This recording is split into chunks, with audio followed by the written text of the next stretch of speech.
Hey, John, play the clip, mute me, and deal with the expletives, please. I'm sorry, but Hmm. what is global warming? Well, huh? What the Yeah, so we're going to do a video on global warming. Global warming is talked about quite a bit in the industry. We will focus this video more on explaining what it is, generally speaking, and then focusing on specifically the greenhouse effect and what that looks like and kind of explaining what the theorem and the ideas behind this are. So I'm going to give you a rough understanding, a rough breakdown on that and some of the underlying principles. In my mind, it's probably best for a scientist who specializes in this sort of stuff to give this explanation. However, in emergency preparedness and more broadly in disaster risk reduction, people in my field with my expertise are often tasked with simplifying things or communicating things to the public for the expert, sort of as a translator. Very often, experts in these fields will be very good at what they do, but they get so immersed in what they do, they sort of forget how to make something more palatable for the layperson. So I'm going to do my best at kind of just ad-libbing, I suppose, an explanation on how to structure and think about this for the layperson. And if you want to know more about this, I'll try to direct you towards the sorts of things that you could look up or research to better understand this topic. So kind of give you kind of like a map of where to go to learn more. With that in mind, when you're looking at global warming, you're looking at a word that means multiple things. So the concept of global warming is pretty simple. It's the globe or the earth warming. The way that happens is a combination of a lot of different complicated systems that come together to regulate the Earth's temperature and to move heat around. Ocean currents affect this, the greenhouse effect and chemicals in the atmosphere affect this, heat from the Earth's core affects this. There's a lot of different things that kind of work together. I'm going to focus on the greenhouse effect though, because when people refer to global warming in general conversations, they're usually referring to, I'm going to double check the word here because we just kind of say it all the time. Anthropogenic, that's the one. So anthropogenic global warming, which basically means global warming caused by people. So when you're talking about global warming, it's usually within the context of the things that are within human control. And the greenhouse effect is usually talked about in reference to the impact that people have on it. So that's kind of where the focus is going to be here and helping to understand the idea behind that.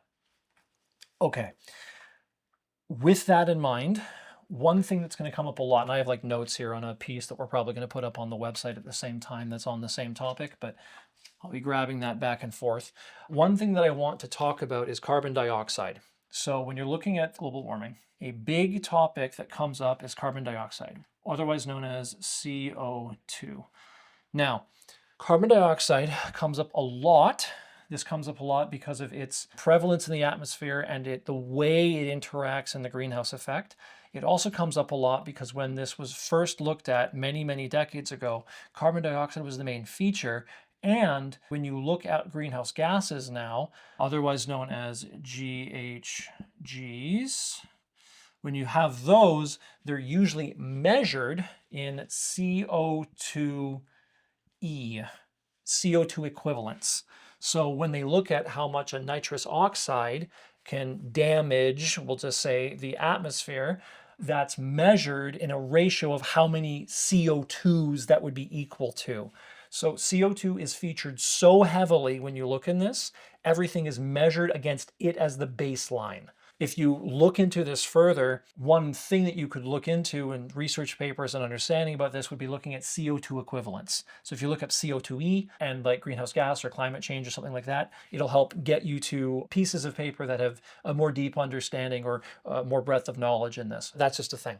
I'm going to kind of explain in general how this works and then guide you through some of the more detailed explanations that you might need to know.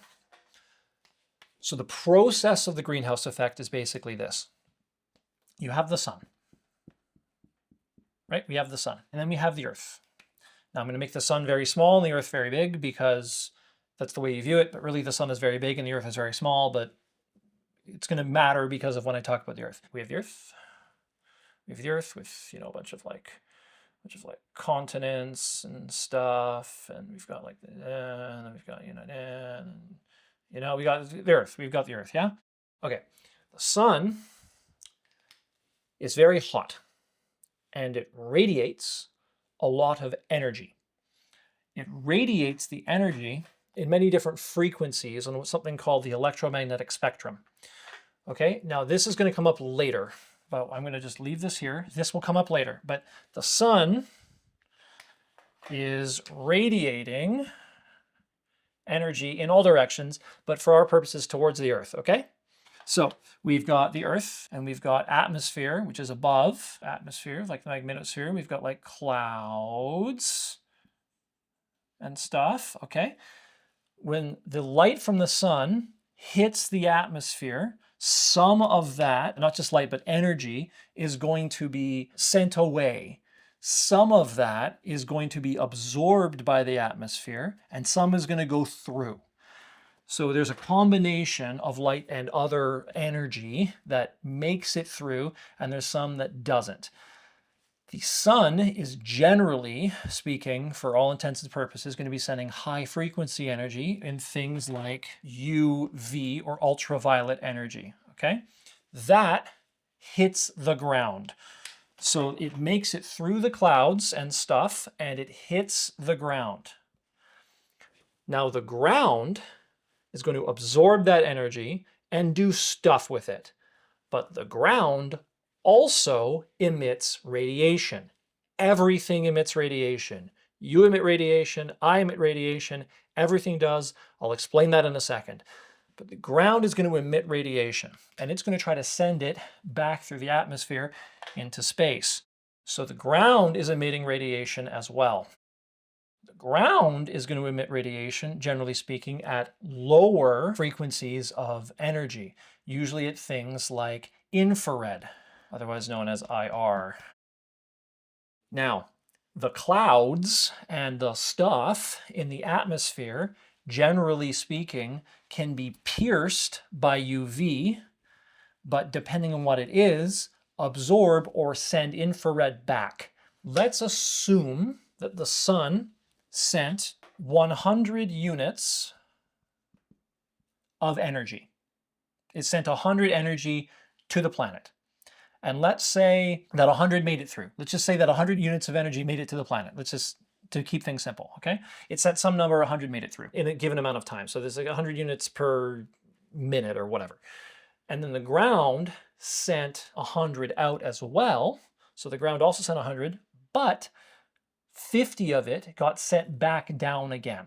What that meant is that every unit of time, minute, whatever, the Earth is gaining plus 100 units, but it's only losing 50 because only 50 units are escaping.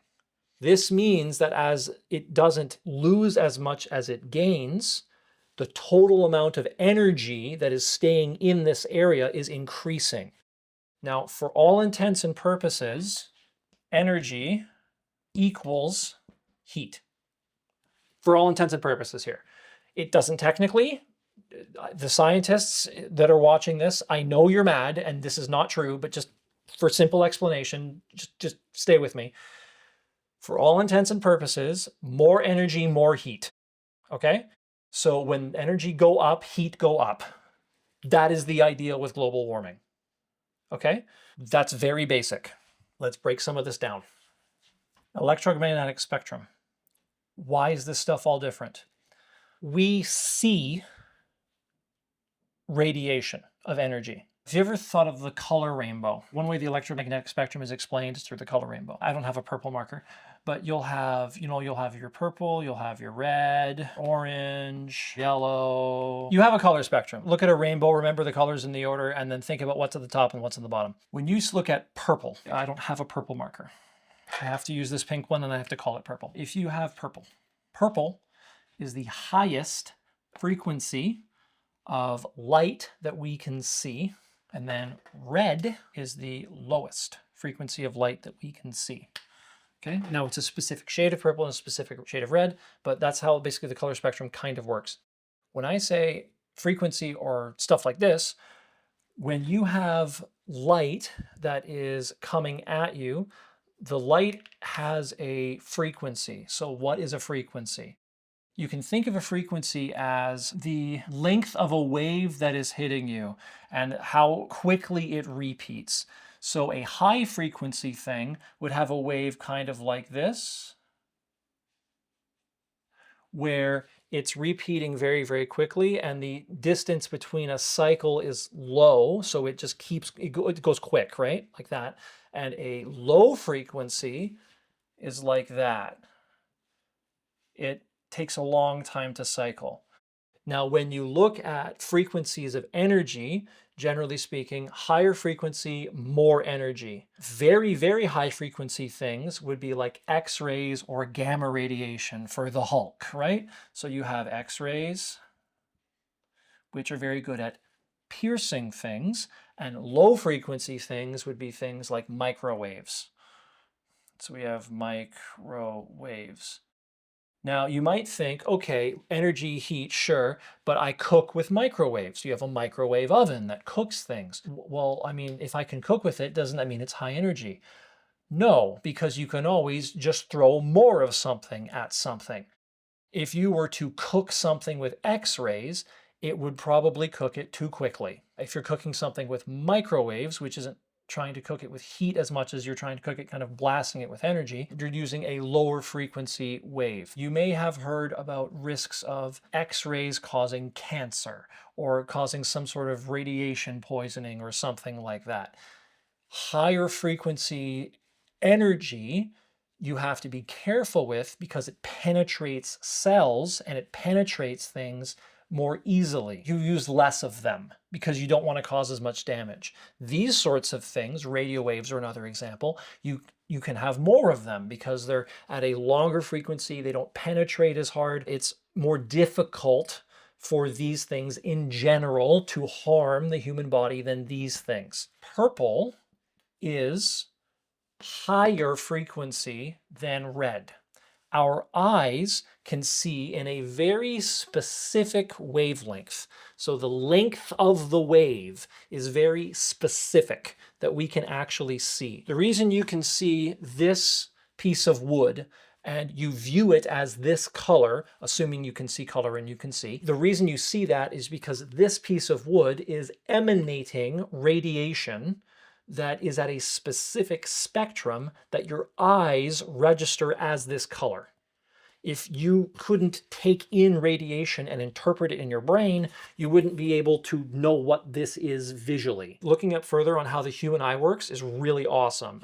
Like, the fact that we can actually see in color and what that means is really cool. Why does this all relate to greenhouse gases and the greenhouse effect? The stuff that makes it through the clouds is closer to this stuff. The stuff that comes, or closer to purple basically. The stuff that comes off the ground that gets stuck and that gets reflected back to the earth is closer to red. The low frequency stuff doesn't penetrate. The high frequency stuff does.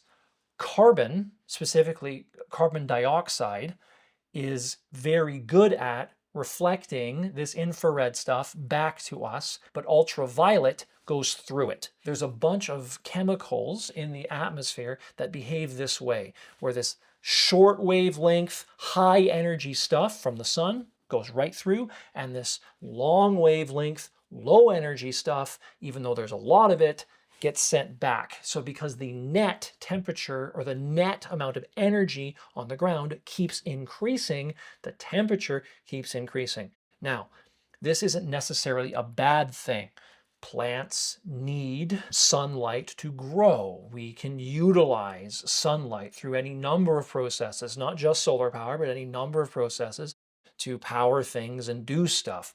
Energy isn't bad. Having a net increase in energy on the planet is a good thing. If we had a net decrease, we would be slowly freezing to death. That would be very good. This is a good problem to have.